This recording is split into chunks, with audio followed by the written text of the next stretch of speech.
வேலை வச்சு நம்ம பாராயணம் பண்றப்போ, நம்ம ஜெபம் பண்றப்போ என்ன விஷயத்த அந்த வேல் சொல்லுது அப்படின்னா, நம்மளுடைய மூலாதார சக்கரத்துல இருந்து இயக்கக்கூடியதா சொல்லுது. வேல்மாறல் எல்லாரும் கேட்டிருப்போம். அந்த வேல்மாறல்ல 20 முறை வரும். கேட்குற ஆரம்பத்துல நம்மளுக்கு எப்படி இருக்கும்னா, இது என்னடா இந்த சரணம் திரும்ப திரும்ப வந்துகிட்டே இருக்கே அப்படிங்கிற மாதிரி இருக்கும்.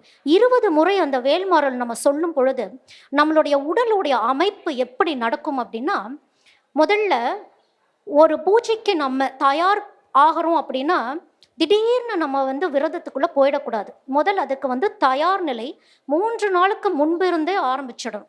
அந்த 3 நாளுக்கு முன்பு இருந்து முதல் அந்த உடம்பு கிட்ட நான் சொல்லணும். நான் விரதம் இருக்க போறேன். இது பட்டினி கிடையாது அப்படிங்கிறது தான் நம்ம உடல் நம்ம பேச்ச கேட்கக்கூடிய ஒரு விஷயம். அதுக்கப்புறமா நம்ம இந்த வேல்மாறலுக்கு நம்ம இந்த பூஜைகள்லாம் பண்ண வரும் பொழுது, நான் தயாராகிட்டேன் அப்படிங்கிறப்ப தான் நம்மளுடைய மூலாதார சக்கரம் ஆக்டிவேட் ஆகுது.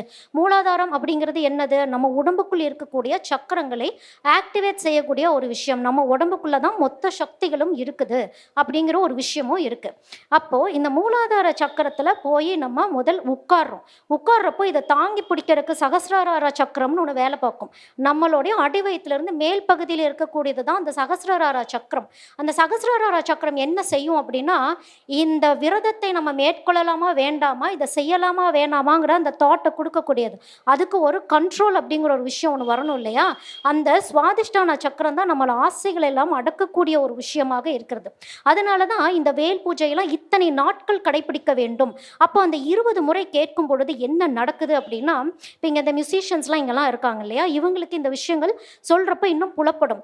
ஒரு மியூசிக்கை நம்ம ஜென்ரேட் பண்ணிகிட்டே இருக்க இருக்க அந்த சவுண்ட் எனர்ஜின்னு ஒன்று விஷயம் இருக்கு இல்லையா, அந்த 20 நிமிடத்துக்கு என்ன நடக்கும்னா, அந்த ஆம்பியன்ஸ் அப்படியே ஒரு சப்த நிலைக்கு சரிசமமான நிலைக்கு வரும். அதே தான் நம்ம உடம்புலையும் நடக்கக்கூடிய ஒரு விஷயம்.